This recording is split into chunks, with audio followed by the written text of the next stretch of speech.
മാധവം ഗ്രൂപ്പിന്റെ board room എപ്പോഴും തണുത്തതായിരുന്നു. Air കണ്ടീഷണറിന്റെ നേർത്ത മൂളൽ മാത്രം കേൾക്കാവുന്ന ആ മുറിയിൽ മേശയ്ക്ക് ചുറ്റുമിരുന്നവരുടെ മനസ്സുകളേക്കാൾ തണുപ്പൊന്നും അതിനുണ്ടായിരുന്നില്ല. സ്ഥാപകനായ മാധവന്റെ വലിയ ചിത്രം ചുമരിൽ തൂങ്ങിയാടി. ആ ചിരിക്കുന്ന മുഖത്തേക്ക് നോക്കുമ്പോൾ ആ മുറിയിലെ ചർച്ചകൾക്ക് ജീവൻ വെച്ചിരുന്ന ഒരു കാലമുണ്ടായിരുന്നുവെന്ന് ഓർക്കാൻ പ്രയാസമായിരുന്നു. മാധവന്റെ മരണത്തിന് 16 ദിവസങ്ങൾ കഴിഞ്ഞിരുന്നു. അദ്ദേഹത്തിന്റെ കസേര ഒഴിഞ്ഞുകിടന്നു. ആ കസേരയുടെ തലപ്പത്ത് ഇപ്പോൾ മകൻ സുരേഷ് ഇരുന്നു, അലക്ഷ്യമായി. അവന്റെ മുഖത്ത് ദുഃഖത്തിന്റെ നിഴൽ പോലുമില്ലായിരുന്നു, പകരം ആകാംക്ഷയും അക്ഷമയും നിറഞ്ഞിരുന്നു. വിദേശത്തുനിന്നുള്ള MBA ബിരുദം അവന്റെ ഓരോ ചലനത്തിലും പ്രകടമായിരുന്നു. അപ്പോൾ സ്റ്റാർക്ക് ഇൻഡസ്ട്രീസുമായി ഞാൻ സംസാരിച്ചു. അവർ നല്ലൊരു ഓഫർ തന്നിട്ടുണ്ട്. നമ്മുടെ വാല്യുവേഷന്റെ 80% വരെ തരാമെന്ന് പറഞ്ഞിട്ടുണ്ട്. സുരേഷ് മേശപ്പുറത്തുണ്ടായിരുന്ന ലാപ്ടോപ്പിലേക്ക് നോക്കി പറഞ്ഞു. അവന്റെ അനിയൻ രമേശ് വില കൂടിയ വാച്ചിൽ സമയം നോക്കി അസ്വസ്ഥനായിരുന്നു. എത്രയും പെട്ടെന്ന് ഇത് തീർന്നാൽ അത്രയും നല്ലത്. ഈ തലവേദനയൊക്കെ ഒഴിഞ്ഞു കിട്ടുമല്ലോ. അവന്റെ ലക്ഷ്യം പണം മാത്രമായിരുന്നു. ആ പണം കൊണ്ട് തുടങ്ങാൻ പോകുന്ന പുതിയ കാർ ഷോറൂമിന്റെ സ്വപ്നങ്ങളിൽ അവൻ മുഴുകിയിരുന്നു. അവരുടെ സഹോദരി അനിതയൊന്നും മിണ്ടാതെ ജനലൂടെ പുറത്തേക്ക് നോക്കിയിരുന്നു. അവളുടെ മനസ്സിൽ അച്ഛന്റെ ഓർമ്മകളായിരുന്നു. ഈ കമ്പനി അദ്ദേഹത്തിന് എത്രമാത്രം പ്രിയപ്പെട്ടതായിരുന്നു എന്നവൾ ഓർത്തു. സഹോദരങ്ങളുടെ തിടുക്കം അവളെ വേദനിപ്പിച്ചു. പക്ഷേ അവൾക്കൊന്നും പറയാനുള്ള ധൈര്യമുണ്ടായിരുന്നില്ല. അപ്പോഴാണ് ആ മുറിയുടെ വാതിൽ തുറന്ന് ലീല അകത്തേക്ക് വന്നത്. വെള്ളമുണ്ടും നേരിയതുമായിരുന്നു വേഷം. ആഡംബരം നിറഞ്ഞ ആ മുറിയിൽ അവർ തീർത്തും അപരിചിതയെപ്പോലെ നിന്നു. അവരുടെ കണ്ണുകളിൽ ദുഃഖവും ആശയക്കുഴപ്പവും നിഴലിച്ചു. ഭർത്താവില്ലാത്ത ഈ ലോകത്ത് അവർ ഒറ്റപ്പെട്ടതുപോലെ. സുരേഷ് അമ്മയെ ഒന്ന് നോക്കുക പോലും ചെയ്യാതെ സംസാരം തുടർന്നു. രമേശ് അലോസരത്തോടെ മുഖം തിരിച്ചു. അനിത മാത്രം എഴുന്നേറ്റ് അമ്മയുടെ അടുത്തേക്ക് ചെന്ന് കൈപിടിച്ച് ഒരു കസേരയിലിരുത്തി. അമ്മ ഇവിടെ ഇരിക്കെ. ലീലയൊന്നും മിണ്ടാതെ ആ കസേരയുടെ ഒരറ്റത്തൊതുങ്ങിയിരുന്നു. അവരുടെ കാതുകളിൽ മക്കളുടെ വാക്കുകൾ പതിക്കുന്നുണ്ടായിരുന്നു. വിൽക്കണം, നഷ്ടമാണ്, പുതിയ അവസരങ്ങൾ. ഓരോ വാക്കും മൂർച്ചയേറിയ ഒരു കല്ലുപോലെ അവരുടെ ഹൃദയത്തിൽ വന്ന് തറച്ചു. മാധവേട്ടാ, നിങ്ങൾ കേൾക്കുന്നുണ്ടോ? നിങ്ങളുടെ മക്കൾ നിങ്ങളുടെ സാമ്രാജ്യം വിൽക്കാൻ പോകുന്നു. നിങ്ങൾ ജീവൻ കൊടുത്തു വളർത്തിയ ഈ സ്ഥാപനം. ലീലയുടെ മനസ്സ് മന്ത്രിച്ചു. അവരുടെ ഓർമ്മകൾ പിന്നോട്ട് സഞ്ചരിച്ചു. വർഷങ്ങൾക്ക് മുൻപ് കടം കയറി ബിസിനസ് പൂട്ടേണ്ട അവസ്ഥ വന്ന ഒരു രാത്രി. അന്നുറങ്ങാതെ നേരം വെളുപ്പിച്ച മാധവന്റെ തോളിൽ തട്ടി ലീല പറഞ്ഞു, നമ്മുടെ പറമ്പിലെ തേങ്ങ വെറുതെ കളയുകയല്ലേ? വെളിച്ചെണ്ണ ആട്ടിവിറ്റാൽ ഒരു വരുമാനമാകില്ലേ? ചെറിയൊരു തുടക്കം. ആ ചെറിയ തുടക്കത്തിൽ നിന്നാണ് മാധവം കോക്കനട്ട് ഓയിൽ എന്ന ബ്രാൻഡ് പിറന്നത്.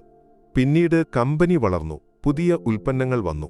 ഓരോ പ്രതിസന്ധിയിലും രാത്രിയിലെ ഭക്ഷണമേശയിൽ വെച്ച് മാധവൻ ലീലയോട് സംസാരിക്കും. ലീലയുടെ ലളിതമായ പ്രായോഗികമായ നിർദ്ദേശങ്ങൾ പലപ്പോഴും വലിയ വഴികളാണ് തുറന്നുകൊടുത്തത്. പക്ഷേ ലോകമറിഞ്ഞത് മാധവനെ മാത്രമായിരുന്നു. ലീല എപ്പോഴും അടുക്കളയുടെ സുരക്ഷിതത്വത്തിൽ ഒതുങ്ങിക്കൂടി.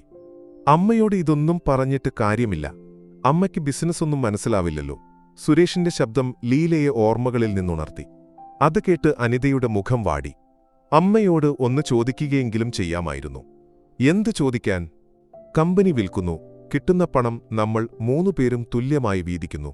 അതല്ലേ അതിന്റെ ശരി? രമേശ് ഇടയിൽ കയറി. ലീലയുടെ കണ്ണുകൾ നിറഞ്ഞു. സ്വന്തം മക്കളുടെ മുന്നിൽ താനൊരു വിലയുമില്ലാത്തവളായി മാറിയിരിക്കുന്നു. അവർ എഴുന്നേൽക്കാൻ ഭാവിച്ചതും ബോർഡ് റൂമിന്റെ വാതിൽ വീണ്ടും തുറക്കപ്പെട്ടു. കമ്പനിയുടെ പഴയ വക്കീൽ ബാലചന്ദ്രൻ ഗൗരവത്തോടെ അകത്തേക്ക് വന്നു. അദ്ദേഹത്തിന്റെ കയ്യിലൊരു തുകൽ സഞ്ചിയുണ്ടായിരുന്നു. മാധവന്റെ ഏറ്റവും അടുത്ത സുഹൃത്തായിരുന്നു അദ്ദേഹം. എല്ലാവരും ഉണ്ടല്ലോ അല്ലേ? അദ്ദേഹം ചോദിച്ചു.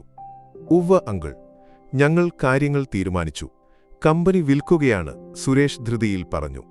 ബാലചന്ദ്രൻ അവനെ രൂക്ഷമായി ഒന്ന് നോക്കി. എന്നിട്ട് ലീലയുടെ അടുത്തേക്ക് ചെന്ന് ബഹുമാനത്തോടെ തലകുനിച്ചു. ലീലേച്ചി ഇരിക്കണം. അദ്ദേഹം തന്റെ സഞ്ചിയിൽ നിന്ന് ഒരു കവർ പുറത്തെടുത്തു. മാധവന്റെ വിൽപ്പത്രം എന്റെ കയ്യിലുണ്ട്. അത് വായിക്കാനാണ് ഞാൻ വന്നത്. അതിനുശേഷം മതി ബാക്കി തീരുമാനങ്ങൾ. സുരേഷും രമേശും പരിഹാസത്തോടെ ചിരിച്ചു. അതിലെന്താണിത്ര വായിക്കാൻ? എല്ലാം ഞങ്ങൾ മക്കളുടെ പേരിൽ തന്നെയല്ലേ? ബാലചന്ദ്രൻ ഗൗരവം വിടാതെ കസേരയിലിരുന്ന് വിൽപ്പത്രം തുറന്നു. ഓരോ വരിയും സാവധാനം വായിച്ചു. വീടും സ്ഥലവും മറ്റു സ്വത്തുക്കളും മക്കളുടെ പേരിൽ തുല്യമായി എഴുതിവെച്ചിരുന്നു. ഇനി കമ്പനിയുടെ കാര്യം. ബാലചന്ദ്രൻ ഒരു നിമിഷം നിർത്തി എല്ലാവരെയും നോക്കി.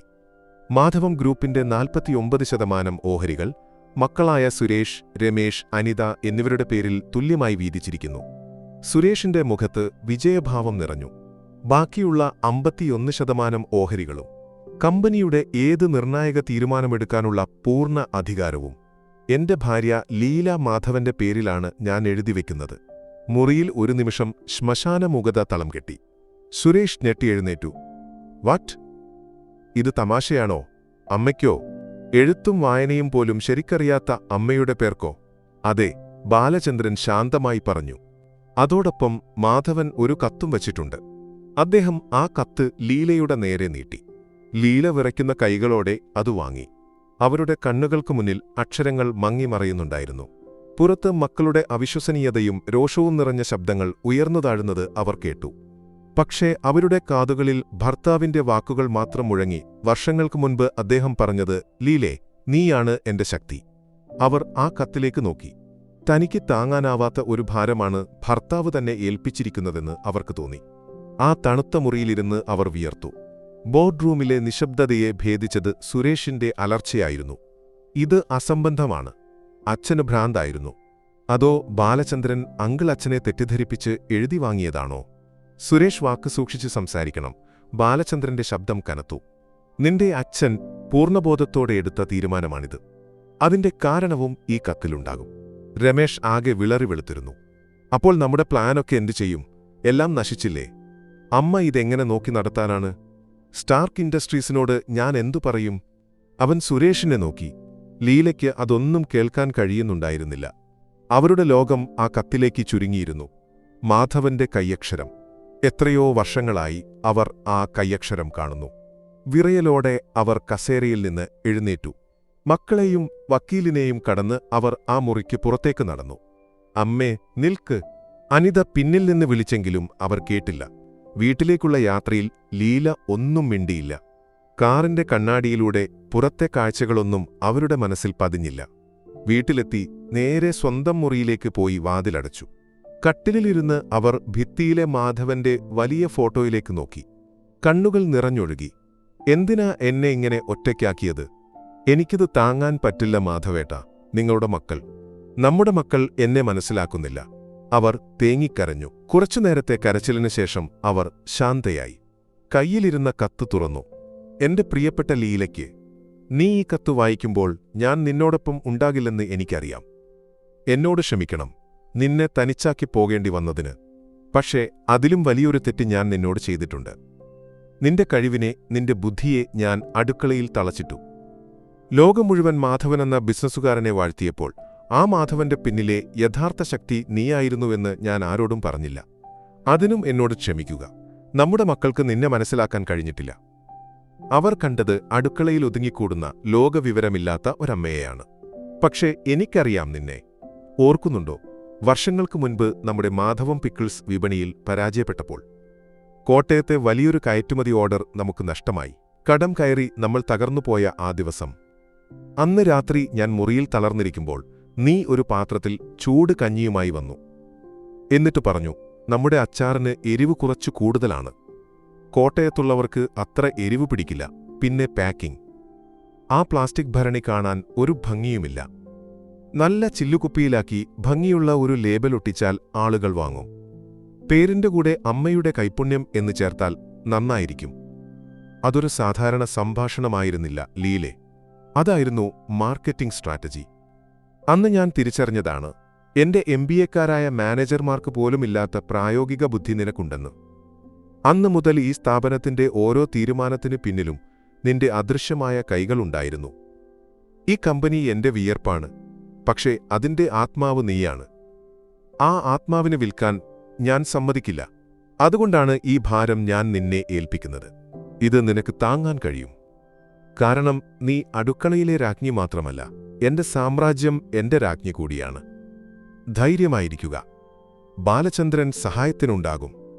നിനക്ക് ശരിയെന്ന് തോന്നുന്നത് മാത്രം ചെയ്യുക എന്ന് സ്വന്തം മാധവൻ. കത്ത് വായിച്ചു തീരുമ്പോഴേക്കും ലീലയുടെ കണ്ണുനീർ തോർന്നിരുന്നു. അവരുടെ ഉള്ളിൽ ഒരു പുതിയ വെളിച്ചം തെളിയുന്നതുപോലെ തോന്നി. ഭർത്താവ് തന്നെ എത്രമാത്രം മനസ്സിലാക്കിയിരുന്നു, വിശ്വസിച്ചിരുന്നു എന്നറിഞ്ഞപ്പോൾ അവരുടെ ദുഃഖത്തിനു മുകളിൽ ഒരുതരം അഭിമാനം വന്നു നിറഞ്ഞു. അപ്പോഴാണ് വാതിലിൽ ശക്തിയായി മുട്ടുന്ന ശബ്ദം കേട്ടത്. അമ്മേ, വാതിൽ തുറക്ക്! സുരേഷിന്റെ ശബ്ദം. ലീല കത്തുമടക്കി സാരിയുടെ തലപ്പിൽ ഭദ്രമായി വെച്ചു. കണ്ണുകൾ തുടച്ച് അവർ വാതിൽ തുറന്നു. സുരേഷും രമേശും രോഷത്തോടെ മുറിക്കകത്തേക്ക് കയറിവന്നു. അമ്മ എന്തു തീരുമാനിച്ചു? ആ വിൽപത്രം ഒരു തട്ടിപ്പാണ്. അമ്മ ആ അവകാശങ്ങളെല്ലാം ഞങ്ങൾക്കായി എഴുതിത്തരണം. അല്ലെങ്കിൽ ഞങ്ങൾ കോടതിയിൽ പോകും. അമ്മയ്ക്ക് മാനസിക സ്ഥിരതയില്ലെന്ന് ഞങ്ങൾ വാദിക്കും. സുരേഷ് ഭീഷണിപ്പെടുത്തി. ലീല ഒരു നിമിഷം അവരെ നോക്കി നിന്നു. അവരുടെ കണ്ണുകളിലെ പഴയ ഭയത്തിന്റെ സ്ഥാനത്ത് ഇപ്പോൾ ഒരുതരം ദൃഢതയുണ്ടായിരുന്നു. നിങ്ങളുടെ അച്ഛന്റെ ആഗ്രഹമാണ് ഞാൻ നടപ്പാക്കാൻ പോകുന്നത്, ശാന്തവും എന്നാൽ ഉറച്ചതുമായ ശബ്ദത്തിൽ അവർ പറഞ്ഞു. എന്ത്? അപ്പോൾ അമ്മ ഈ കമ്പനി നോക്കി നടത്താൻ പോവുകയാണോ? തമാശ പറയാതെ അമ്മേ. അമ്മയെക്കൊണ്ട് അതിനൊന്നും പറ്റില്ല, രമേഷ് പുച്ഛത്തോടെ പറഞ്ഞു. ലീലയൊന്നും മിണ്ടിയില്ല. അവർ ജനലിനടുത്തേക്ക് നടന്നു. പുറത്ത് ഇരുട്ട് വീണു തുടങ്ങിയിരുന്നു. നിങ്ങൾ പുറത്തുപോ, അവർ പതിയെ പറഞ്ഞു. അമ്മേ, ഞാൻ പറഞ്ഞു പുറത്തുപോകാൻ. ലീലയുടെ ശബ്ദം ചെറുതായി ഉയർന്നതും മക്കൾ രണ്ടുപേരും ഒന്ന് ഞെട്ടി. അവരുടെ അമ്മ ഇങ്ങനെ സംസാരിക്കുന്നത് അവർ ആദ്യമായി കേൾക്കുകയായിരുന്നു. അവർ മനസ്സില്ലാ മനസ്സോടെ പുറത്തേക്ക് പോയപ്പോൾ ലീല വീണ്ടും ഭിത്തിയിലെ മാധവന്റെ ചിത്രത്തിലേക്ക് നോക്കി. അവരുടെ ചുണ്ടിൽ നേർത്തൊരു പുഞ്ചിരി വിടർന്നു. ഞാൻ ശ്രമിക്കാം മാധവേട്ട. നിങ്ങൾ എനിക്ക് തന്ന ഈ വിശ്വാസം ഞാൻ കാക്കും. ആ രാത്രി ആ വലിയ വീട്ടിൽ അവർ ആദ്യമായി തനിച്ചല്ലെന്ന് ലീലയ്ക്ക് തോന്നി. ഭർത്താവിന്റെ ഓർമ്മകളും വാക്കുകളും അവർക്ക് ചുറ്റും ഒരു രക്ഷാകവചം തീർത്തിരുന്നു. പോരാട്ടം തുടങ്ങിയിട്ടേ ഉണ്ടായിരുന്നുള്ളൂ. പിറ്റേന്ന് രാവിലെ പതിവിലും നേരത്തെ ലീല ഉണർന്നു. രാത്രിയിൽ നേരിയ ഉറക്കം മാത്രമേ ലഭിച്ചുള്ളൂവെങ്കിലും അവരുടെ മുഖത്ത് ക്ഷീണമുണ്ടായിരുന്നില്ല. പകരം ഒരു പുതിയ ദൃഢനിശ്ചയം ആ മുഖത്ത് പ്രകാശിച്ചു. പതിവുപോലെ കുളിച്ച് പൂജാമുറിയിൽ വിളക്കുവെച്ച് പ്രാർത്ഥിക്കുമ്പോൾ അവരുടെ മനസ്സ് ശാന്തമായിരുന്നു. അടുക്കളയിൽ പ്രഭാതഭക്ഷണം തയ്യാറാക്കുമ്പോൾ അനിത അങ്ങോട്ട് വന്നു. അമ്മേ, ലീല തിരിഞ്ഞുനോക്കി. മകളുടെ മുഖത്ത് ആശങ്കയും ആകാംക്ഷയും ഒരുമിച്ചുണ്ടായിരുന്നു. അമ്മ ഇന്നലെ പറഞ്ഞത് കാര്യമായിട്ടാണോ? കമ്പനി നോക്കി നടത്താൻ പോവുകയാണോ? ലീല പുഞ്ചിരിച്ചു. നിന്റെ അച്ഛന്റെ ആഗ്രഹമല്ലേ അത്? പക്ഷേ അമ്മേ, ചേട്ടന്മാർ അവർ സമ്മതിക്കില്ല. അവർ എന്തും ചെയ്യും. അതൊന്നും സാരമില്ല. നീ എന്റെ കൂടെ നിന്നാൽ മതി. ലീല അവളുടെ കവിളിൽ തലോടി. അപ്പോഴേക്കും സുരേഷും രമേഷും താഴേക്ക് വന്നു. പ്രഭാതഭക്ഷണം കഴിക്കാനിരിക്കുമ്പോൾ ആരുമൊന്നും സംസാരിച്ചില്ല. ഒരുതരം ഘനത്തുറ്റ മൂകത അവിടെ തങ്ങിനിന്നു. ഭക്ഷണം കഴിഞ്ഞയുടൻ ലീല മുറിയിലേക്ക് പോയി. കുറച്ചുകഴിഞ്ഞ് അവർ തിരിച്ചു വന്നപ്പോൾ മക്കൾ 3 പേരും ഞെട്ടി. വെള്ളമുണ്ടിനും നേരിയതിനും പകരം ഇളം നീല നിറത്തിലുള്ള ഒരു കോട്ടൺ സാരിയായിരുന്നു അവരുടെ വേഷം. മാന്യവും എന്നാൽ അധികാരഭാവം നൽകുന്നതുമായ ഒരു മാറ്റം. ഞാൻ ഓഫീസിലേക്ക് പോകുന്നു, ലീല ശാന്തമായി പറഞ്ഞു. ഓഫീസിലേക്കോ? എന്തിന്? അവിടെ പോയി എന്തു ചെയ്യാനാണ്? സുരേഷ് പുച്ഛത്തോടെ ചോദിച്ചു. അതെന്റെ കമ്പനിയാണ്. അവിടെ എനിക്ക് ജോലിയുണ്ട്. ലീലയുടെ മറുപടി ഒരു മടിയുമില്ലാതെയായിരുന്നു. ഓഹോ, അപ്പോൾ അമ്മ ശരിക്കും മുതലാളിയായി അഭിനയിക്കാൻ തീരുമാനിച്ചോ? രമേഷ് പരിഹസിച്ചു. അവിടെയുള്ള സ്റ്റാഫുകളുടെ മുന്നിൽ നാണം കെടാനാണോ ഭാവം? ലീല അതൊന്നും ശ്രദ്ധിക്കാതെ കാറിന്റെ താക്കോലെടുക്കാൻ പോയ ഡ്രൈവറോട് പറഞ്ഞു. വേണ്ട, ഞാൻ തന്നെ ഓടിച്ചോളാം. അതും കൂടി കേട്ടപ്പോൾ മക്കൾക്ക് അത്ഭുതമായി. വർഷങ്ങളായി ലീല കാറോടിച്ചിട്ട്. അനിത ഓടിച്ചെന്ന് അമ്മയുടെ കയ്യിൽ പിടിച്ചു. അമ്മേ, ഞാൻ കൂടെ വരാം. ലീല സ്നേഹത്തോടെ അവളുടെ കൈതട്ടി മാറ്റി. വേണ്ട മോളെ, ഇത് ഞാൻ ഒറ്റയ്ക്ക് നേരിടേണ്ടതാണ്. നീ വീട്ടിലിരിക്ക്. ലീല കാറിൽ കയറി സ്റ്റാർട്ട് ചെയ്യുമ്പോൾ സുരേഷും രമേഷും ദേഷ്യത്തോടെയും അനിത അത്ഭുതത്തോടെയും നോക്കിനിന്നു. മാധവം ഗ്രൂപ്പിന്റെ വലിയ ഗേറ്റ് കടന്ന് ലീലയുടെ കാർ അകത്തേക്ക് പ്രവേശിച്ചപ്പോൾ സെക്യൂരിറ്റി ജീവനക്കാർ അമ്പരപ്പോടെ നോക്കി. ഓഫീസിന്റെ മുൻപിൽ കാർ നിർത്തി ലീല പുറത്തിറങ്ങി. ജീവനക്കാരെല്ലാം അവരെത്തന്നെ നോക്കിയടക്കം പറയുന്നത് അവർ ശ്രദ്ധിച്ചു. ചിലരുടെ കണ്ണുകളിൽ സഹതാപം, മറ്റു ചിലരുടേതിൽ പരിഹാസം. അതൊന്നും ഗൗനിക്കാതെ തലയുയർത്തിപ്പിടിച്ച് അവർ ഓഫീസിന്റെ പ്രധാന വാതിലിലേക്ക് നടന്നു. റിസപ്ഷനിലെ പെൺകുട്ടി എഴുന്നേറ്റ് നിന്ന് എന്തു ചെയ്യണമെന്നറിയാതെ പകച്ചു. ലീല അവളെ നോക്കി ചെറുതായി പുഞ്ചിരിച്ചു. എന്നിട്ട് നേരെ മാധവന്റെ ക്യാബിനിലേക്ക് നടന്നു. ആ മുറിയിലേക്ക് കടന്നപ്പോൾ അവരുടെ ഹൃദയം ശക്തിയായി ഇടിച്ചു. ഭിത്തിയിൽ മാധവന്റെ അതേ ചിരിക്കുന്ന ചിത്രം. അദ്ദേഹത്തിന്റെ കസേര, മേശ, പേനകൾ എല്ലാം അദ്ദേഹം ഉപേക്ഷിച്ചു പോയതുപോലെ. അവർ ആ കസേരയിൽ തൊട്ടുനോക്കി. ഒരു നിമിഷം കണ്ണുകളടച്ചു നിന്നു. മേഡം. ഒരു ശബ്ദം കേട്ട് അവർ തിരിഞ്ഞുനോക്കി. കമ്പനിയുടെ ജനറൽ മാനേജർ മേനോൻ. മാധവന്റെ ഏറ്റവും വിശ്വസ്തനായ, കമ്പനിയുടെ തുടക്കം മുതലുള്ള ജോലിക്കാരൻ. മേനോൻ ലീലയുടെ ശബ്ദം നേർത്തു. മേഡം ഇവിടെ വരുമെന്ന് ഞാൻ പ്രതീക്ഷിച്ചു. മേനോന്റെ ശബ്ദത്തിൽ ആദരവ് നിറഞ്ഞിരുന്നു. സാറിന്റെ തീരുമാനം 100% ശരിയായിരുന്നു. ഈ കമ്പനിയുടെ ഓരോ വളർച്ചയിലും മേഡത്തിന്റെ പങ്ക് എനിക്കറിയാം. സാർ എന്നോട് പലപ്പോഴും പറഞ്ഞിട്ടുണ്ട്. ലീലയുടെ കണ്ണുകൾ നിറഞ്ഞു. ബാലചന്ദ്രൻ വക്കീൽ കഴിഞ്ഞാൽ തന്നെ മനസ്സിലാക്കുന്ന മറ്റൊരാൾ. അതവർക്ക് വലിയ ആശ്വാസം നൽകി. എനിക്ക് പേടിയുണ്ട് മേനോൻ, അവർ സത്യം പറഞ്ഞു. മേഡം പേടിക്കരുത്. ഈ കമ്പനിയിലെ പഴയ ജോലിക്കാരെല്ലാം മേഡത്തിന്റെ കൂടെയുണ്ടാകും. സാറിന്റെ വിയർപ്പാണിത്. ഇത് വിൽക്കാൻ ഞങ്ങൾ സമ്മതിക്കില്ല. മേഡം എന്തു പറഞ്ഞാലും ഞങ്ങൾ അനുസരിക്കും. മേനോന്റെ വാക്കുകൾ ലീലയ്ക്ക് നൽകിയ ധൈര്യം ചെറുതായിരുന്നില്ല. അവർ മാധവന്റെ കസേരയിൽ ചെന്നിരുന്നു. ആദ്യമായി ആ കസേരയിൽ ഇരിക്കുമ്പോൾ അതൊരു കസേരയല്ല, ഒരു സിംഹാസനമാണെന്ന് അവർക്ക് തോന്നി. അവർ മേനോനെ നോക്കി. എല്ലാ ഡിപ്പാർട്ട്മെന്റ് തലവന്മാരുടെയും ഒരു മീറ്റിംഗ് വിളിക്കണം, 1 മണിക്കൂറിനകം. അവരുടെ ശബ്ദത്തിലെ ദൃഢത കേട്ട് മേനോൻ തലകുലുക്കി. ശരി മേഡം. അദ്ദേഹം പുറത്തേക്ക് പോയപ്പോൾ ലീല ആ വലിയ മേശയിലേക്ക് നോക്കി. പോരാട്ടം തുടങ്ങിക്കഴിഞ്ഞിരുന്നു. ആദ്യത്തെ ചുവട് അവർ വെച്ചിരിക്കുന്നു. 1 മണിക്കൂറിനകം കോൺഫറൻസ് റൂം നിറഞ്ഞു. പ്രൊഡക്ഷൻ, മാർക്കറ്റിംഗ്, ഫിനാൻസ്, HR വിഭാഗങ്ങളിലെ തലവന്മാർ അവിടെയുണ്ടായിരുന്നു. അവരിൽ പലരും വർഷങ്ങളായി കമ്പനിയിലുള്ളവരാണ്. എന്നാൽ സുരേഷ് ഡയറക്ടറായതിനു ശേഷം നിയമിച്ച ചില ചെറുപ്പക്കാരും കൂട്ടത്തിലുണ്ടായിരുന്നു. മുറിയിൽ ഒരു തരം അസ്വസ്ഥത തളം കെട്ടിനിന്നു.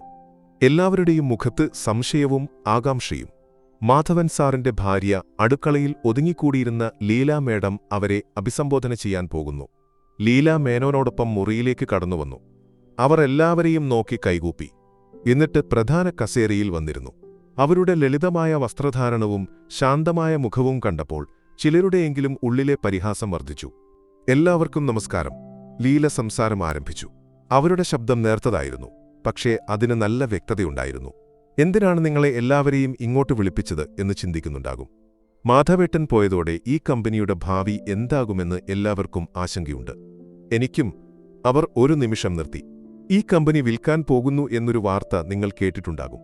അത് സത്യമല്ല. മാധവേട്ടന്റെ വിയർപ്പും നിങ്ങളുടെയെല്ലാം അധ്വാനവുമാണ് ഈ സ്ഥാപനം. അത് നിലനിർത്തുക എന്നത് നമ്മുടെയെല്ലാം കടമയാണ്. അതു കേട്ടതും പഴയ ജോലിക്കാരനായ പ്രൊഡക്ഷൻ ഹെഡ് വർഗീസ് ചേട്ടന്റെ മുഖം തെളിഞ്ഞു. എന്നാൽ സുരേഷ് നിയമിച്ച മാർക്കറ്റിംഗ് മാനേജർ പ്രവീണിന്റെ മുഖം ചുളിഞ്ഞു. അപ്പോഴാണ് ആരും പ്രതീക്ഷിക്കാതെ കോൺഫറൻസ് റൂമിന്റെ വാതിൽ തുറന്ന് സുരേഷും രമേശും അകത്തേക്ക് വന്നത്. ഇവിടെ എന്താണ് നടക്കുന്നത്? സുരേഷ് ഗൗരവത്തിൽ ചോദിച്ചു. അവന്റെ കണ്ണുകൾ അമ്മയുടെ നേരെയായിരുന്നു. ഞാനറിയാതെ ആരാണ് ഈ മീറ്റിംഗ് വിളിച്ചത്? മുറിയിലുണ്ടായിരുന്നവർ ഭയത്തോടെ എഴുന്നേറ്റുനിന്നു. ഞാനാണ് വിളിച്ചത്, ലീല ശാന്തമായി പറഞ്ഞു. ഇരിക്കൂ. അമ്മയ്ക്ക് അതിനെന്താണ് അധികാരം? സുരേഷ് ശബ്ദമുയർത്തി. 51% ഷെയർ ഉണ്ടെന്ന് കരുതി കമ്പനി ഭരിക്കാമെന്ന് കരുതരുത്. ഇത് നടത്താൻ പ്രൊഫഷണലിസം വേണം, അടുക്കളയിലെ പരിചയം പോരാ. ആ വാക്കുകൾ ലീലയുടെ ഹൃദയത്തിൽ കൊണ്ടു. പക്ഷേ അവർ അത് പുറത്തു കാണിച്ചില്ല. മോനെ, ഇത് നമ്മുടെ കുടുംബകാര്യം പറയാനുള്ള സ്ഥലമല്ല. ഇവർക്കെല്ലാം ജോലിയുണ്ട്. നിന്റെ അച്ഛനുണ്ടായിരുന്നപ്പോൾ അവരോട് എങ്ങനെയാണ് പെരുമാറിയിരുന്നത് എന്ന് നീ കണ്ടിട്ടില്ലേ? അപ്രതീക്ഷിതമായ ആ മറുപടിയിൽ സുരേഷ് ഒരു നിമിഷം പതറി. ലീല ഡിപ്പാർട്ട്മെന്റ് തലവന്മാരുടെ നേരെ തിരിഞ്ഞു. കഴിഞ്ഞ 6 മാസത്തെ നമ്മുടെ പുതിയ ഉൽപ്പന്നമായ രുചി മാജിക് മസാലയുടെ വിൽപ്പന റിപ്പോർട്ട് ഞാൻ കണ്ടിരുന്നു. എന്തുകൊണ്ടാണ് അത് വിപണിയിൽ പരാജയപ്പെട്ടത്? പ്രവീൺ, പുതിയ മാർക്കറ്റിംഗ് മാനേജറായ പ്രവീൺ എഴുന്നേറ്റു. മേഡം, അത് മാർക്കറ്റിൽ കോമ്പറ്റീഷൻ വളരെ കൂടുതലാണ്. പിന്നെ നമ്മുടെ പരസ്യങ്ങൾ. അവൻ വാക്കുകൾക്കായി പരതി. ലീല ശാന്തമായി തുടർന്നു. ഞാൻ ആ മസാലക്കൂട്ട് വീട്ടിൽ ഉപയോഗിച്ചു നോക്കിയിരുന്നു. നമ്മുടെ പഴയ മസാലയേക്കാൾ അതിന് രുചി കുറവാണ്. ഉപ്പിന്റെ അംശം കൂടുതലാണ്. പിന്നെ പാക്കറ്റിന്റെ ഡിസൈൻ. നമ്മുടെ പ്രധാന ഉപഭോക്താക്കൾ സാധാരണക്കാരായ സ്ത്രീകളാണ്. അവർക്ക് പെട്ടെന്ന് തിരിച്ചറിയാൻ പറ്റുന്ന നിറങ്ങളോ ചിത്രങ്ങളോ അതിലില്ല. നിങ്ങൾ ആരുടെയെങ്കിലും അഭിപ്രായം ചോദിച്ചിരുന്നോ? മുറിയിൽ സമ്പൂർണ്ണ നിശബ്ദത. പ്രവീൺ വിയർത്തു. ഇത്രയും ലളിതമായ ഒരു കാര്യം ആരും ചിന്തിച്ചിരുന്നില്ല. സുരേഷിന്റെ നേതൃത്വത്തിൽ വലിയ ഏജൻസിയെ ഏൽപ്പിച്ച് മൗദഢ മോഡേൺ ഡിസൈനായിരുന്നു അത്. ഒരു ഉൽപ്പന്നമുണ്ടാക്കുമ്പോൾ അത് ഉപയോഗിക്കുന്നവരെക്കുറിച്ച് നമ്മൾ ചിന്തിക്കണം. അല്ലാതെ കമ്പ്യൂട്ടറിൽ കാണാൻ ഭംഗിയുള്ള ഡിസൈൻ ഉണ്ടാക്കിയിട്ട് കാര്യമില്ല, ലീല പറഞ്ഞു നിർത്തി. അവരുടെ വാക്കുകളിലെ സത്യസന്ധതയും പ്രായോഗികതയും അവിടെയിരുന്ന പലരെയും സ്പർശിച്ചു. വർഗീസ് ചേട്ടനും ഫിനാൻസ് ഹെഡ് രാമചന്ദ്രനും പരസ്പരം നോക്കി തലയാട്ടി. മാധവൻ സാറിന്റെ അതേ ചിന്താരീതി. സുരേഷിന് ആ നിമിഷം കടുത്ത അപമാനം തോന്നി. സ്വന്തം അമ്മ സ്റ്റാഫുകളുടെ മുന്നിൽ വെച്ച് തന്നെ ചോദ്യം ചെയ്തിരിക്കുന്നു. അവന്റെ മുഖം ദേഷ്യം കൊണ്ട് ചുവന്നു. ഈ മീറ്റിംഗ് കഴിഞ്ഞു, അവൻ ഉറക്കെ പറഞ്ഞു. ഇനി എന്റെ അനുവാദമില്ലാതെ ഇവിടെയൊന്നും നടക്കില്ല. അവൻ ദേഷ്യത്തിൽ മുറിവിട്ട് പുറത്തേക്ക് പോയി. രമേശും അവനെ അനുഗമിച്ചു. ലീല ദീർഘമായി ഒന്ന് നിശ്വസിച്ചു. അവർ എല്ലാവരെയും നോക്കി പറഞ്ഞു, നിങ്ങൾ പോയി ജോലി തുടർന്നോളൂ. നമുക്ക് ഒരുമിച്ച് ഈ പ്രശ്നങ്ങൾ പരിഹരിക്കാം. അവർ പോയ ശേഷം ലീല ആ മുറിയിൽ തനിച്ചായി. ജനലൂടെ പുറത്തേക്ക് നോക്കി നിൽക്കുമ്പോൾ അവർക്കറിയാമായിരുന്നു യുദ്ധം തുടങ്ങിക്കഴിഞ്ഞെന്ന്. അതേസമയം തന്റെ ക്യാബിനിലിരുന്ന് സുരേഷ് ഫോണെടുത്തു. സ്റ്റാർക്ക് ഇൻഡസ്ട്രീസ് ഉടമ വിക്രം സിംഗിന്റെ നമ്പർ ഡയൽ ചെയ്തു. ചില പുതിയ വഴികൾ തുറന്നുകിട്ടിയിട്ടുണ്ട്. അവന്റെ ചുണ്ടിൽ ഒരു ക്രൂരമായ ചിരി വിരിഞ്ഞു. ആഡംബരം നിറഞ്ഞ ഒരു 5 നക്ഷത്ര ഹോട്ടലിന്റെ റെസ്റ്റോറന്റിൽ വെച്ചാണ് സുരേഷ് വിക്രം സിംഗിനെ കണ്ടത്. വിക്രം സിംഗ് ബിസിനസ് ലോകത്തെ ചാണക്യൻ എന്ന് സ്വയം വിശേഷിപ്പിക്കുന്ന എതിരാളികളെ ഏതു മാർഗമുപയോഗിച്ചും തകർക്കുന്നതിൽ കുപ്രസിദ്ധനായിരുന്നു. മാധവം ഗ്രൂപ്പിനെ പണ്ടേ അയാൾ നോട്ടമിട്ടിരുന്നതാണ്. അപ്പോൾ മിസ്റ്റർ സുരേഷ്, നിങ്ങളുടെ അമ്മ ഇപ്പോൾ ഒരു ബിസിനസ് ടൈക്കൂണായി മാറിയെന്ന് കേട്ടു. വിക്രം സിംഗ് ഒരു ഗ്ലാസ് വൈൻ കറക്കിക്കൊണ്ട് പരിഹാസത്തോടെ പറഞ്ഞു. സുരേഷിന്റെ മുഖം ദേഷ്യം കൊണ്ട് വലിഞ്ഞുമുറുകി. അതൊരു താൽക്കാലിക പ്രതിഭാസം മാത്രമാണ്. അവർക്ക് ഈ ഫീൽഡിനെക്കുറിച്ച് ഒന്നും അറിയില്ല. എത്രയും പെട്ടെന്ന് അവർ പരാജയപ്പെടും. അതിന് നമ്മൾ കുറച്ചൊന്ന് സഹായിക്കണം, അല്ലേ? വിക്രം സിംഗിന്റെ കണ്ണുകൾ തിളങ്ങി. നോക്കൂ സുരേഷ്, എനിക്ക് നിങ്ങളുടെ കമ്പനി വേണം, നിങ്ങൾക്ക് പണവും. നമ്മുടെ ലക്ഷ്യം ഒന്നുതന്നെ. നിങ്ങളുടെ അമ്മയെക്കൊണ്ട് ഈ കമ്പനി നോക്കി നടത്താൻ സാധിക്കില്ലെന്ന് ബോർഡിലുള്ള മറ്റുള്ളവർക്കും ബാങ്കിനും തോന്നണം. അതിന് കമ്പനി നഷ്ടത്തിലാണെന്ന് അവർക്ക് ബോധ്യപ്പെടണം. അതിന് സുരേഷ് ആകാംക്ഷയോട് ചോദിച്ചു. മാധവം ഗ്രൂപ്പിന്റെ ഏറ്റവും വലിയ ക്ലയന്റ് ആരാണ്? വിക്രം ചോദിച്ചു. ഗൾഫിലുള്ള അൽനൂർ ഗ്രൂപ്പ്. നമ്മുടെ വെളിച്ചെണ്ണയുടെ 40% വാങ്ങുന്നത് അവരാണ്. വിക്രം സിംഗ് ക്രൂരമായി ചിരിച്ചു. നമ്മൾ അവിടെ നിന്ന് തുടങ്ങുന്നു. നിങ്ങളുടെ പ്രൊഡക്ഷൻ യൂണിറ്റിൽ നിങ്ങൾക്ക് വിശ്വസ്തരായ ആരെങ്കിലുമുണ്ടോ? സുരേഷ് ഒരു നിമിഷം ആലോചിച്ചു. ഉണ്ട്. ക്വാളിറ്റി കൺട്രോൾ വിഭാഗത്തിൽ ഞാൻ നിയമിച്ച ഒരാളുണ്ട്, രാജൻ. കൊള്ളാം. അൽനൂറിന് അടുത്ത തവണ അയക്കുന്ന കൺസൈൻമെന്റിന്റെ ക്വാളിറ്റിയിൽ ചെറിയൊരു പ്രശ്നമുണ്ടാക്കണം. വെളിച്ചെണ്ണയിൽ ചെറിയൊരു അളവിൽ മറ്റെന്തെങ്കിലും കലർത്തുക. അതവിടെ എത്തി പരിശോധിക്കുമ്പോൾ അവർ കണ്ടുപിടിച്ചോളും. ഓർഡർ ക്യാൻസലാകും. മാധവം ഗ്രൂപ്പിന്റെ വിപണിയിലെ വിശ്വാസ്യത തകരും. എല്ലാം നിങ്ങളുടെ അമ്മയുടെ കെടുകാര്യസ്ഥതയുടെ തലയിൽ വയ്ക്കാം. എങ്ങനെ? സുരേഷ് ഒരു നിമിഷം നിശബ്ദനായി. സ്വന്തം അച്ഛൻ കെട്ടിപ്പടുത്ത സ്ഥാപനത്തെ ഒറ്റിക്കൊടുക്കുക. അവന്റെ ഉള്ളിൽ ഒരു ചെറിയ സംഘർഷമുണ്ടായി. പക്ഷേ പണത്തോടുള്ള ആർത്തിയും അമ്മയോടുള്ള ദേഷ്യവും ആ സംഘർഷത്തെ ഇല്ലാതാക്കി. അവൻ തലയാട്ടി. ഞാൻ ചെയ്യാം. അതേസമയം മാധവം ഗ്രൂപ്പിന്റെ ഓഫീസിൽ ലീല തന്റെ പുതിയ റോളുമായി പൊരുത്തപ്പെടാൻ ശ്രമിക്കുകയായിരുന്നു. മീറ്റിംഗിന് ശേഷം അനിത വീട്ടിൽ വെച്ച് അമ്മയെ കെട്ടിപ്പിടിച്ച് പറഞ്ഞ വാക്കുകൾ അവർക്ക് ധൈര്യം നൽകി. അമ്മ സൂപ്പറായിരുന്നു. അച്ഛനുണ്ടായിരുന്നെങ്കിൽ ഒരുപാട് സന്തോഷിച്ചേനെ. ലീല ജനറൽ മാനേജർ മേനോനുമായി സംസാരിച്ച് കമ്പനിയുടെ പ്രവർത്തനങ്ങളെക്കുറിച്ച് പഠിക്കാൻ തുടങ്ങി. രുചി മാജിക് മസാലയുടെ പ്രശ്നം പരിഹരിക്കാനായിരുന്നു അവരുടെ ആദ്യ ശ്രമം. മേനോൻ, നമ്മുടെ ഫാക്ടറിയിലേക്ക് പോകണം. അവിടുത്തെ തൊഴിലാളികളുമായി എനിക്കൊന്ന് സംസാരിക്കണം, ലീല പറഞ്ഞു. അതനുസരിച്ച് അവർ ഫാക്ടറിയിലേക്ക് തിരിച്ചു. പൊടിയും ചൂടും നിറഞ്ഞ അന്തരീക്ഷം. യന്ത്രങ്ങളുടെ കാതടപ്പിക്കുന്ന ശബ്ദം. ലീല ഒരു മടിയും കൂടാതെ ഫാക്ടറിയുടെ അകത്തേക്ക് നടന്നു. തൊഴിലാളികൾ തങ്ങളുടെ പുതിയ മേഡത്തെ അത്ഭുതത്തോടെ നോക്കി. പ്രൊഡക്ഷൻ ഹെഡ് വർഗീസ് അവരെ സ്വീകരിച്ചു. മേഡം, ഇങ്ങോട്ട് വരേണ്ടായിരുന്നു. ഇവിടെ എല്ലാം പൊടിയും അഴുക്കുമാണ്. എന്റെ ഭർത്താവ് ഈ മണ്ണിൽ ചവിട്ടിയാണ് ഇതെല്ലാം ഉണ്ടാക്കിയത്, വർഗീസ് ചേട്ടാ. എനിക്കിതൊന്നും പുതിയതല്ല, അവർ പുഞ്ചിരിയോടെ പറഞ്ഞു. അവർ നേരെ പോയത് രുചി മാജിക് ഉണ്ടാക്കുന്ന യൂണിറ്റിലേക്കാണ്. അവിടെ വെച്ചിരുന്ന അസംസ്കൃത വസ്തുക്കൾ അവർ കയ്യിലെടുത്ത് മണത്തുനോക്കി. മുളകിന് നല്ല എരിവുണ്ട്, പക്ഷേ മല്ലിക്ക് വേണ്ടത്ര മൂപ്പില്ല. അതുകൊണ്ടാണ് മസാലയ്ക്ക് ഒരു പച്ചക്കുത്തു വരുന്നത്. പിന്നെ നമ്മൾ വാങ്ങുന്ന കായത്തിന് പണ്ടത്തെ അത്ര ഗുണമില്ല, അവർ ഒറ്റനോട്ടത്തിൽ പറഞ്ഞു. വർഗീസ് അത്ഭുതത്തോടെ അവരെ നോക്കി. വർഷങ്ങളുടെ അനുഭവസമ്പത്തുള്ള തനിക്ക് പോലും തോന്നാത്ത കാര്യമാണ് ലീല ഒരു നിമിഷം കൊണ്ട് കണ്ടെത്തിയത്.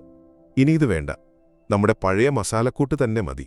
പുതിയ വിതരണക്കാരിൽ നിന്ന് നല്ല സാധനങ്ങൾ വാങ്ങി നമുക്ക് വീണ്ടും തുടങ്ങാം. പാക്കറ്റിന്റെ കാര്യം ഞാൻ ഡിസൈനറുമായി സംസാരിച്ചോളാം.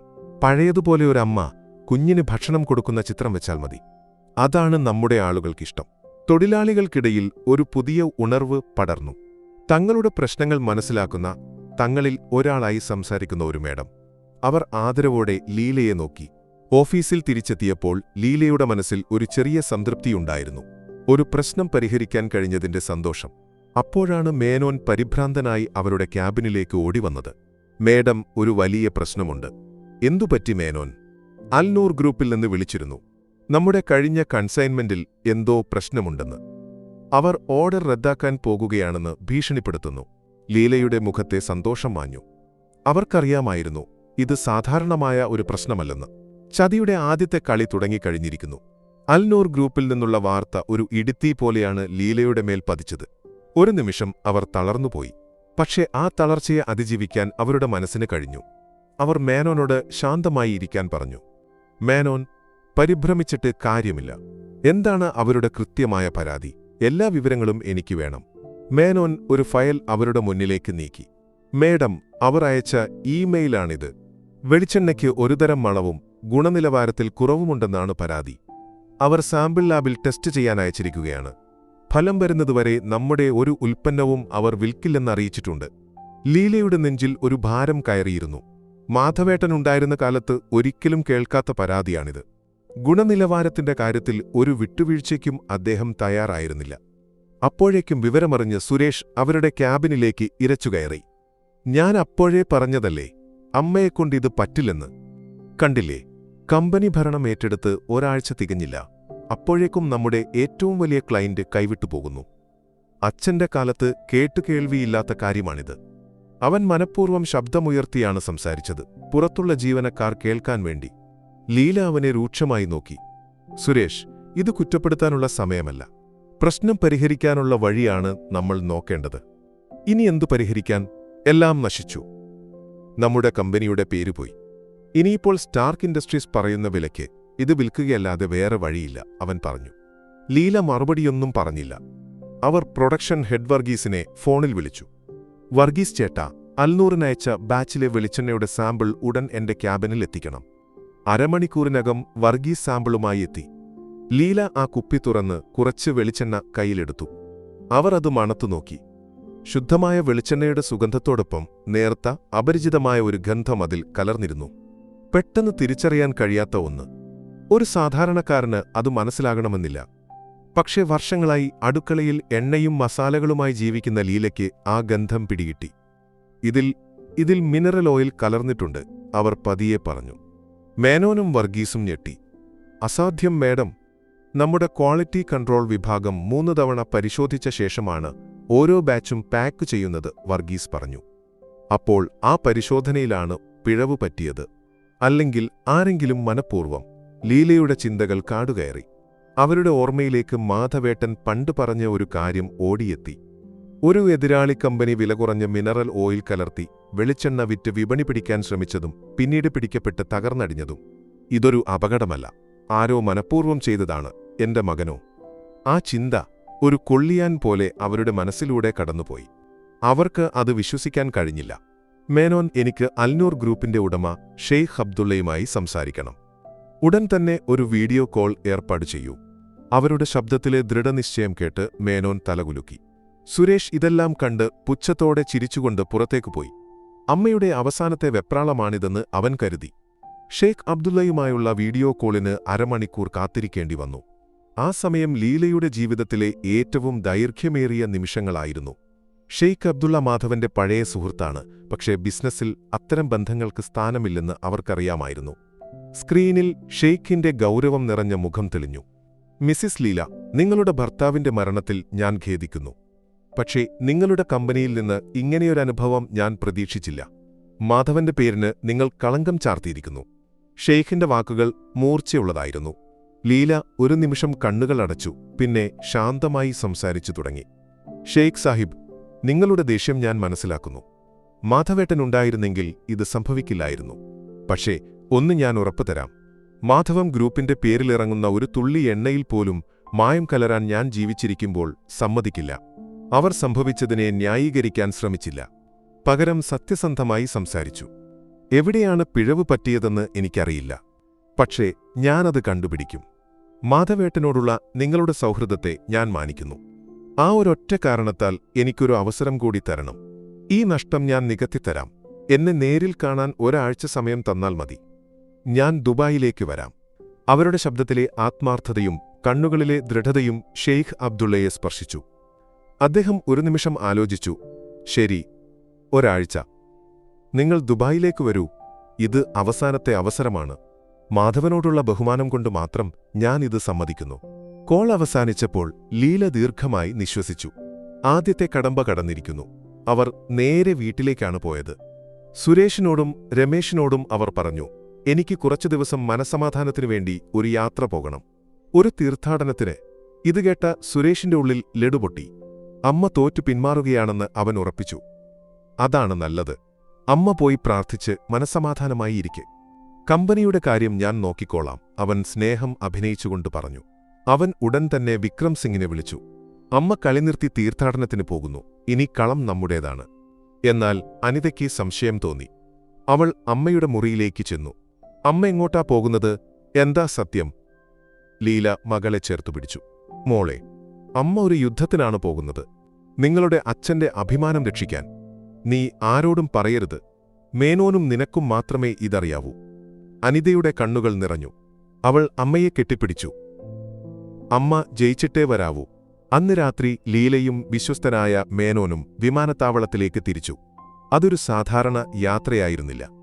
ഒരു സ്ത്രീ തന്റെ ഭർത്താവിന്റെ സ്വപ്നങ്ങളെയും ആയിരക്കണക്കിന് തൊഴിലാളികളുടെ ജീവിതത്തെയും സംരക്ഷിക്കാൻ വേണ്ടി നടത്തുന്ന ഒരു പോരാട്ടത്തിന്റെ തുടക്കമായിരുന്നു അത്. അവരുടെ തോളിൽ ഒരു സാമ്രാജ്യത്തിന്റെ ഭാരമുണ്ടായിരുന്നു. ദുബായ് വിമാനത്താവളത്തിൽ വിമാനമിറങ്ങുമ്പോൾ ലീലയുടെ ഉള്ളിൽ ചെറിയൊരു ഭയം കലർന്ന അത്ഭുതമായിരുന്നു. കണ്ണഞ്ചിപ്പിക്കുന്ന വെളിച്ചവും ആഡംബരവും നിറഞ്ഞ ആ ലോകം അവർക്ക് തീർത്തും അപരിചിതമായിരുന്നു. പക്ഷേ അവരുടെ മുഖത്ത് ആ ഭയം പ്രകടമായിരുന്നില്ല. ദൃഢനിശ്ചയത്തിന്റെ ഒരു മൂടുപടം അവരണിഞ്ഞിരുന്നു. മേനോൻ മുൻകൂട്ടി ബുക്ക് ചെയ്ത ഒരു സാധാരണ ഹോട്ടലിലേക്കാണ് അവർ പോയത്. മേരം സാറുണ്ടായിരുന്നെങ്കിൽ നമ്മൾ ബുർജ് അൽ അറബിൽ താമസിച്ചേനെ, മേനോൻ പറഞ്ഞു. മേനോൻ, നമ്മളിവിടെ സുഖിക്കാൻ വന്നതല്ല, യുദ്ധം ചെയ്യാനാണ്. അതിന് പടക്കോപ്പുകളാണ് വേണ്ടത്, കൊട്ടാരമല്ല. ലീലയുടെ മറുപടിയിൽ അവരുടെ ലക്ഷ്യബോധം വ്യക്തമായിരുന്നു. പിറ്റേന്ന് രാവിലെ തന്നെ അവർ അൽനൂർ ഗ്രൂപ്പിന്റെ ഓഫീസിലെത്തി. അവരുടെ ഓപ്പറേഷൻസ് മാനേജരുമായിട്ടായിരുന്നു ആദ്യത്തെ കൂടിക്കാഴ്ച. അയാൾ പ്രൊഫഷണലായിരുന്നു, പക്ഷേ മുഖത്ത് ഒരു തണുപ്പൻ ഭാവം നിറഞ്ഞിരുന്നു. ലാബിൽ നിന്നുള്ള റിപ്പോർട്ട് അയാൾ അവർക്ക് മുന്നിലേക്ക് വെച്ചു. അതിൽ മിനറൽ ഓയിലിന്റെ സാന്നിധ്യം വ്യക്തമായി രേഖപ്പെടുത്തിയിരുന്നു. ലീല ന്യായീകരണങ്ങൾക്ക് മുതിർന്നില്ല. എനിക്ക് ആ കൺസൈൻമെന്റ് സൂക്ഷിച്ചിരിക്കുന്ന വെയർഹൌസ് കാണണം. അവരുടെ ആവശ്യം അയാൾക്ക് വിചിത്രമായി തോന്നിയെങ്കിലും ഷെയ്ഖിന്റെ നിർദ്ദേശമുള്ളതുകൊണ്ട് അയാൾ സമ്മതിച്ചു. വലിയ വെയർഹൌസിൽ ഒരു ഭാഗത്തായി മാറ്റിയിട്ടിരുന്ന മാധവം വെളിച്ചെണ്ണയുടെ ടിന്നുകൾ അവർ കണ്ടു. ലീല ഓരോ ടിന്നും കയ്യിലെടുത്ത് സൂക്ഷ്മമായി പരിശോധിച്ചു. പെട്ടെന്ന് അവരുടെ കണ്ണുകൾ ഒരു കാര്യത്തിലുടക്കി. മേനോൻ, ഇങ്ങോട്ട് നോക്കൂ. അവർ 2 ടിന്നുകൾ എടുത്തുയർത്തി. ഇത് നോക്കൂ, ഈ ടിന്നിന്റെ മുകളിലുള്ള സീൽ നമ്മുടെ ഫാക്ടറിയിലേതാണ്. നല്ല വൃത്തിയായി പതിഞ്ഞിരിക്കുന്നു. പക്ഷേ ഈ ടിന്നിലെ സീൽ അങ്ങനെയല്ല. നേരിയൊരു വ്യത്യാസമുണ്ട്. ആരോ ഇത് തുറന്ന് വീണ്ടും അടയ്ക്കാൻ ശ്രമിച്ചതുപോലെ. വർഷങ്ങളായി അടുക്കളയിൽ പാത്രങ്ങളും ഭരണികളും കൈകാര്യം ചെയ്യുന്ന ഒരു വീട്ടമ്മയുടെ കണ്ണുകൾക്ക് മാത്രം കണ്ടെത്താൻ കഴിയുന്ന ഒരു സൂക്ഷ്മമായ വ്യത്യാസമായിരുന്നു അത്. മേനോൻ അത് ശ്രദ്ധിച്ചു നോക്കി. ശരിയാണ്, രണ്ടാമത്തെ സീലിനൊരു പൂർണ്ണതയില്ലായ്മയുണ്ട്. അപ്പോൾ മായം ചേർക്കൽ നടന്നത് നമ്മുടെ ഫാക്ടറിയിൽ നിന്നല്ല, മേനോൻ അത്ഭുതത്തോടെ പറഞ്ഞു. അല്ല, ലീലയുടെ ശബ്ദം ഉറച്ചതായിരുന്നു.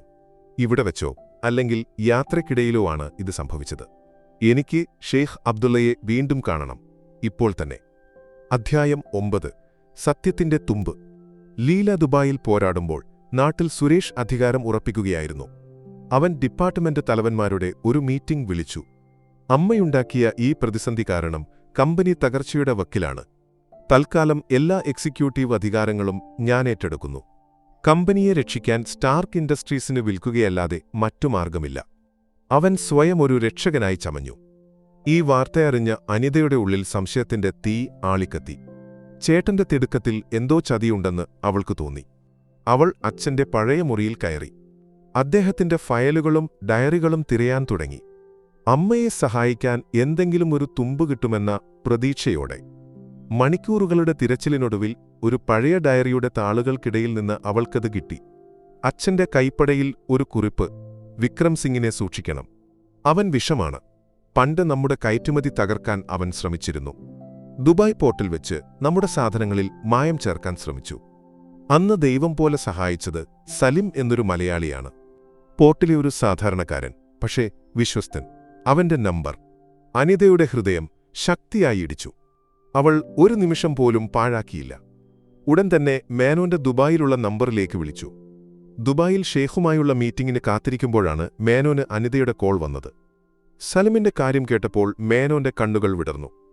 ലീലയോട് വിവരം പറഞ്ഞപ്പോൾ അവരുടെ മുഖത്ത് ഒരു പുതിയ പ്രകാശം പരന്നു. അവർ ഉടൻ തന്നെ സലിമിനെ ബന്ധപ്പെട്ടു. പ്രായം തളർത്തിയെങ്കിലും മാധവൻ സാറിനെക്കുറിച്ച് കേട്ടപ്പോൾ സലിമിന്റെ ശബ്ദത്തിൽ ആവേശം നിറഞ്ഞു. അദ്ദേഹം അവരെ കാണാൻ സമ്മതിച്ചു. പോർട്ടിനടുത്തുള്ള ഒരു ചെറിയ ചായക്കടയിൽ വെച്ച് അവർ സലിമിനെ കണ്ടു. ലീല വിവരങ്ങളെല്ലാം അദ്ദേഹത്തോട് പറഞ്ഞു. എല്ലാം കേട്ടുകഴിഞ്ഞപ്പോൾ സലിം പറഞ്ഞു, മാധവൻ സാർ ഒരു പാവമായിരുന്നു. അദ്ദേഹത്തെ ചതിച്ചവനെ ഞാൻ വെറുതെ വിടില്ല, ഞാൻ സഹായിക്കാം. സലിം തന്റെ പഴയ ബന്ധങ്ങൾ ഉപയോഗിച്ച് കൺസൈൻമെന്റ് വന്ന ദിവസങ്ങളിലെ വെയർഹൌസ് പരിസരത്തെ CCTV ദൃശ്യങ്ങൾ സംഘടിപ്പിച്ചു. ലീലയും മേനോനും സലിമും ഒരുമിച്ച് ആ ദൃശ്യങ്ങൾ ആകാംക്ഷയോടെ കണ്ടു. മണിക്കൂറുകൾ കടന്നുപോയി. പെട്ടെന്ന് ലീലയുടെ കണ്ണുകൾ സ്ക്രീനിലുടക്കി. നിർത്തൂ. ദൃശ്യത്തിൽ രാത്രിയുടെ മറവിൽ അൽനൂർ ഗ്രൂപ്പിന്റെ യൂണിഫോം ധരിച്ച ഒരാളും മറ്റൊരാളും ചേർന്ന് വെളിച്ചെണ്ണ ടിന്നുകൾ തുറക്കുന്നതും എന്തോ ദ്രാവകം അതിലേക്കൊഴിക്കുന്നതും വ്യക്തമായി കാണാമായിരുന്നു. രണ്ടാമത്തെ ആളുടെ മുഖം പൂർണ്ണമായി വ്യക്തമല്ലായിരുന്നെങ്കിലും അയാളുടെ കൈയിലെ മോതിരവും വാച്ചും സുരേഷിന്റെ അതിന് സമാനമാണെന്ന് ലീല ഞെട്ടലോടെ തിരിച്ചറിഞ്ഞു. എന്നാൽ അതിലും വ്യക്തമായ ഒരു തെളിവ് അവർക്ക് കിട്ടി. മായം ചേർക്കുന്ന ദൃശ്യങ്ങൾ. ലീലയുടെ കണ്ണുകൾ നിറഞ്ഞെങ്കിലും മനസ്സിൽ ഒരു കൊടുങ്കാറ്റ് രൂപപ്പെടുകയായിരുന്നു. അവരുടെ കയ്യിൽ ഇപ്പോൾ തെളിവുണ്ട്. ഭർത്താവിന്റെ നിരപരാധിത്വം തെളിയിക്കാൻ, അദ്ദേഹത്തിന്റെ സാമ്രാജ്യം രക്ഷിക്കാൻ, സ്വന്തം മകന്റെ ചതിലോകത്തിനു മുന്നിൽ തുറന്നുകാട്ടാനാവശ്യമായ തെളിവ്. മേനോൻ ഷെയ്ഖ് അബ്ദുള്ളയെ വിളിക്കൂ. പറയൂ, എനിക്ക് അദ്ദേഹത്തെ കാണിക്കാൻ ചില ദൃശ്യങ്ങളുണ്ടെന്ന്. അവരുടെ ശബ്ദം ഒരു രാജ്ഞിയുടേതുപോലെ ഉറച്ചതായിരുന്നു. ഷെയ്ഖ് അബ്ദുള്ളയുടെ ഓഫീസിലെ ആഡംബരം നിറഞ്ഞ മുറിയിൽ ലീലയും മേനോനും ഇരിക്കുമ്പോൾ അവരുടെ മനസ്സിൽ സംഘർഷം നിറഞ്ഞിരുന്നു. ഷെയ്ഖ് ഗൗരവത്തോടെ മുറിയിലേക്ക് കടന്നുവന്നു. മിസ്സിസ് ലീല, നിങ്ങളുടെ കയ്യിൽ എന്ത് തെളിവാണുള്ളത്? എന്റെ സമയം വിലപ്പെട്ടതാണ്. ലീല ഒന്നും മിണ്ടാതെ മേനോൻ സജ്ജമാക്കിയ ലാപ്ടോപ്പ് ഷെയ്ഖിന് നേരെ തിരിച്ചു. CCTV ദൃശ്യങ്ങൾ പ്ലേ ചെയ്തു. വെയർഹൌസിലെ രാത്രി ദൃശ്യങ്ങൾ. അൽനൂർ ഗ്രൂപ്പിന്റെ യൂണിഫോം ധരിച്ച ഒരാൾ മാധവം ഗ്രൂപ്പിന്റെ ടിന്നുകൾ തുറക്കുന്നു. മറ്റൊരാൾ അതിലേക്ക് മിനറൽ ഓയിൽ ഒഴിക്കുന്നു. ദൃശ്യം കണ്ട ഷെയ്ഖിന്റെ മുഖം ചുവന്നു. അദ്ദേഹം ദേഷ്യത്തോടെ തന്റെ മാനേജരെ വിളിച്ചു. ഇതാരാണ്? നമ്മുടെ സ്റ്റാഫല്ലേ ഇത്? മാനേജർ ആ ദൃശ്യം കണ്ട് ഞെട്ടി. അതെ സർ, ഇവൻ യൂസഫ്, വെയർഹൌസിലെ സൂപ്പർവൈസറാണ്. അവനെ ഇപ്പോൾ എന്റെ മുന്നിൽ ഹാജരാക്കണം, ഷെയ്ഖ് അലറി. അരമണിക്കൂറിനകം യൂസഫിനെ അവിടെ എത്തിച്ചു. ദൃശ്യങ്ങൾ കണ്ടപ്പോൾ അവൻ വിളറി വെളുത്തു. ഷെയ്ഖിന്റെ രൂക്ഷമായ നോട്ടത്തിനു മുന്നിൽ പിടിച്ചു നിൽക്കാനാവാതെ അവൻ സത്യം പറഞ്ഞു. എനിക്ക് പണം തന്നത് സ്റ്റാർക്ക് ഇൻഡസ്ട്രീസിന്റെ ആളുകളാണ്. വിക്രം സിംഗിന്റെ നിർദ്ദേശപ്രകാരമാണ് ഞാനിത് ചെയ്തത്. ലീലയുടെ ഹൃദയം ഒരു നിമിഷം നിന്നു. വിക്രം സിംഗ്, അച്ഛന്റെ ഡയറിയിൽ അനിത കണ്ടെത്തിയ അതേ പേര്. പക്ഷേ അടുത്ത ചോദ്യം ചോദിക്കാൻ അവർക്ക് ഭയമായിരുന്നു. വിക്രം സിംഗിന്റെ ഏത് ആളാണ് നിനക്ക് പണം തന്നത്? ഷെയ്ഖ് ചോദിച്ചു. യൂസഫ് ഒരു ഫോട്ടോ ഫോണിൽ നിന്ന് കാണിച്ചു. അത് സുരേഷിന്റേതായിരുന്നു. ലീലയുടെ കണ്ണുകൾ ഇരുണ്ടു. അവർ കസേരയിലേക്ക് തളർന്നിരുന്നു. സ്വന്തം മകൻ, സ്വന്തം രക്തം. അച്ഛൻ പടുത്തുയർത്തിയ സാമ്രാജ്യത്തെ തകർക്കാൻ ശത്രുവിനൊപ്പം കൂടിയിരിക്കുന്നു. ഒരമ്മയ്ക്ക് താങ്ങാനാവുന്നതിലും അപ്പുറമായിരുന്നു ആ തിരിച്ചറിവ്. ഷെയ്ഖ് അബ്ദുള്ള ലീലയുടെ അവസ്ഥ മനസ്സിലാക്കി. അദ്ദേഹത്തിന്റെ മുഖത്ത് ദേഷ്യത്തിനു പകരം സഹതാപം നിറഞ്ഞു. അദ്ദേഹം എഴുന്നേറ്റ് ലീലയുടെ അടുത്തേക്ക് വന്നു. മിസ്സിസ് ലീല, എന്നോട് ക്ഷമിക്കണം. എന്റെ ആളാണ് ഈ ചതിക്ക് കൂട്ടുനിന്നത്. മാധവന്റെ കമ്പനിയെ സംശയിച്ചതിനും ഞാൻ മാപ്പ് ചോദിക്കുന്നു. നിങ്ങളുടെ നഷ്ടം എത്രയാണെങ്കിലും ഞാൻ നികത്തിത്തരാം. നമ്മുടെ കരാർ പഴയതിലും മികച്ച വ്യവസ്ഥകളോടെ നമ്മൾ പുതുക്കും. നിങ്ങളുടെ മകന്, അവന് ദൈവം പുറത്തു കൊടുക്കട്ടെ. ലീലയ്ക്ക് വാക്കുകൾ പുറത്തുവന്നില്ല. അവർ നിറഞ്ഞ കണ്ണുകളോടെ ഷെയ്ഖിനെ നോക്കി കൈകൂപ്പി. അന്ന് ഹോട്ടൽ മുറിയിൽ തിരിച്ചെത്തിയ ലീല ഒരുപാട് കരഞ്ഞു. ഒരു അമ്മ എന്ന നിലയിൽ അവർ പൂർണ്ണമായി തകർന്നുപോയിരുന്നു.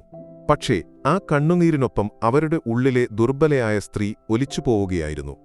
പകരം പ്രതികാരത്തിന്റെയും കർത്തവ്യബോധത്തിന്റെയും തീയാളിക്കെത്തുന്ന ഒരു പുതിയ സ്ത്രീ ജന്മമെടുക്കുകയായിരുന്നു. ലീലയും മേനോനും നാട്ടിലേക്ക് വിമാനം കയറുമ്പോൾ അവർ പോയതുപോലെയല്ലായിരുന്നു. ദുബായിലെ വിജയം അവർക്ക് നൽകിയ ആത്മവിശ്വാസം ചെറുതായിരുന്നില്ല. മേനോൻ വഴി ഓഫീസിലെ വിശ്വസ്തരായ ജീവനക്കാർ വിവരങ്ങൾ അറിഞ്ഞിരുന്നു. അവർ തങ്ങളുടെ പുതിയ മേടത്തെ സ്വീകരിക്കാൻ ആവേശത്തോടെ കാത്തിരുന്നു. വീട്ടിൽ സുരേഷും രമേശും ആഘോഷത്തിലായിരുന്നു. അമ്മ തീർത്ഥാടനത്തിന് പോയതോടെ കമ്പനി പൂർണ്ണമായും തങ്ങളുടെ കയ്യിലായെന്ന് അവർ ഉറപ്പിച്ചു. സ്റ്റാർക്ക് ഇൻഡസ്ട്രീസുമായുള്ള വിൽപ്പനക്കരാർ ഏകദേശം ഉറപ്പിച്ച മട്ടിലായിരുന്നു അവർ. അപ്പോഴാണ് ലീലയുടെ കാർ വീടിന്റെ മുറ്റത്ത് വന്നു നിന്നത്. തീർത്ഥാടനം കഴിഞ്ഞുവന്ന ഒരു ഭക്തയുടെ ഭാവമായിരുന്നില്ല ലീലയ്ക്ക്. കടുംചുവപ്പ് നിറത്തിലുള്ള സാരിയുടുത്ത് തലയുയർത്തിപ്പിടിച്ച് ഒരു യഥാർത്ഥ രാജ്ഞിയെപ്പോലെയാണ് അവർ കാറിൽ നിന്നിറങ്ങിയത്. അവരുടെ കണ്ണുകളിലെ തീക്ഷ്ണത കണ്ട് സുരേഷും രമേശും ഒരു നിമിഷം ഭയന്നുപോയി. അമ്മ ഇത്ര പെട്ടെന്ന് വന്നോ? സുരേഷ് വാക്കുകൾക്കായി പരതി. എന്റെ തീർത്ഥാടനം കഴിഞ്ഞു. ഇനി നിങ്ങളുടെ കണക്കുകൾ തീർക്കാനുണ്ട്. ലീലയുടെ ശബ്ദം ഒരു ഇടിമുഴക്കം പോലെ ആ മുറിയിൽ നിറഞ്ഞു. അവർ നേരെ ഫോണെടുത്ത് ബാലചന്ദ്രൻ വക്കീലിനെ വിളിച്ചു. വക്കീലെ, നാളെ രാവിലെ 10 മണിക്ക് ഒരു എമർജൻസി ബോർഡ് മീറ്റിംഗ് വിളിക്കണം. എല്ലാ ഡയറക്ടർമാരും ഉണ്ടായിരിക്കണം. പിറ്റേന്ന് രാവിലെ മാധവം ഗ്രൂപ്പിന്റെ ബോർഡ് റൂം വീണ്ടും സംഘർഷഭരിതമായി. സുരേഷും രമേഷും അനിതയും അവിടെയുണ്ടായിരുന്നു. അമ്മ എന്തോ കളി കളിക്കുകയാണെന്ന് സുരേഷിന് ഉറപ്പായിരുന്നു. കൃത്യം 10 മണിക്ക് ലീല മുറിയിലേക്ക് കടന്നുവന്നു. അവരുടെ പിന്നാലെ മേനോനും ബാലചന്ദ്രൻ വക്കീലും. അവർ നേരെ മാധവന്റെ കസേരയിൽ ചെന്നിരുന്നു. ആ ഇരിപ്പിന് ഒരു പുതിയ അധികാരമുണ്ടായിരുന്നു. നമുക്ക് മീറ്റിംഗ് തുടങ്ങാം, ലീല പറഞ്ഞു. കമ്പനി വലിയൊരു പ്രതിസന്ധിയിലാണെന്നും സ്റ്റാർക്ക് ഇൻഡസ്ട്രീസിനെ വിൽക്കുകയാണ് ഏക പോംവഴിയെന്നും മിസ്റ്റർ സുരേഷ് തീരുമാനിച്ചതായി ഞാൻ അറിഞ്ഞു. അതിനെക്കുറിച്ച് ചർച്ച ചെയ്യാനാണ് ഈ മീറ്റിംഗ്. സുരേഷ് പുച്ഛത്തോടെ ചിരിച്ചു. അതെ, അൽനൂർ ഗ്രൂപ്പുമായുള്ള കരാർ നഷ്ടപ്പെട്ടതോടെ നമ്മൾ തകർന്നു. അമ്മയുണ്ടാക്കിയ പ്രശ്നം പരിഹരിക്കാൻ ഞാനൊരു വഴി കണ്ടെത്തി. അത്രമാത്രം. ആരാണ് പറഞ്ഞത് അൽനൂർ ഗ്രൂപ്പുമായുള്ള കരാർ നഷ്ടപ്പെട്ടെന്ന്? ലീല ശാന്തമായി ചോദിച്ചു. സുരേഷ് ഞെട്ടി. അതെങ്ങനെ? മായം ചേർത്തത്? അതെ, മായം ചേർത്തത്. ദുബായ് പോർട്ടിലെ വെയർഹൌസിൽ വെച്ച് ലീല ഒരു ഫയൽ മേശപ്പുറത്തേക്ക് വെച്ചു. ഇത് അൽനൂർ ഗ്രൂപ്പുമായി നമ്മൾ പുതുക്കിയ കരാറാണ്. പഴയതിലും 20% അധികം തുകയ്ക്ക് അവർ മായം ചേർത്തതിന് നഷ്ടപരിഹാരമായി തന്നതാണത്. മുറിയിൽ സമ്പൂർണ്ണ നിശബ്ദത. സുരേഷിന്റെയും രമേഷിന്റെയും മുഖം വിളറിവെളുത്തു. ഇത് എങ്ങനെ സംഭവിച്ചു? രമേഷ് വിക്കി. ലീല സുരേഷിന്റെ കണ്ണുകളിലേക്ക് നേരിട്ട് നോക്കി. അത് നിനക്ക് ഞാൻ പിന്നെ പറഞ്ഞുതരാം. അവർ മേശപ്പുറത്തിരുന്ന ലാപ്ടോപ്പ് ഓൺ ചെയ്തു. ഇനി നമുക്ക് അടുത്ത വിഷയത്തിലേക്ക് കടക്കാം. ഈ ചതിക്ക് പിന്നിൽ ആരാണെന്ന് കണ്ടെത്തണം. അവർ CCTV ദൃശ്യങ്ങൾ വലിയ സ്ക്രീനിൽ പ്ലേ ചെയ്തു. യൂസഫും മുഖം വ്യക്തമല്ലാത്ത രണ്ടാമനും വെളിച്ചെണ്ണയിൽ മായം ചേർക്കുന്ന ദൃശ്യം. അനിത ഞെട്ടലോടെ ആ ദൃശ്യം നോക്കിയിരുന്നു. രമേഷ് ഭയന്ന് വിറയ്ക്കാൻ തുടങ്ങി. സുരേഷ് എഴുന്നേറ്റു. ഇതുകൊണ്ട് എന്ത് തെളിയിക്കാനാണ്? ആരോ ചെയ്ത ചതിക്ക് കമ്പനി ഉത്തരവാദിയല്ല. ശരിയാണ്, ലീല പറഞ്ഞു. പക്ഷേ ആ ചതിക്ക് കൂട്ടുനിന്നത് കമ്പനിയുടെ ഡയറക്ടർ തന്നെയാകുമ്പോൾ. അവർ അടുത്ത ദൃശ്യം പ്ലേ ചെയ്തു.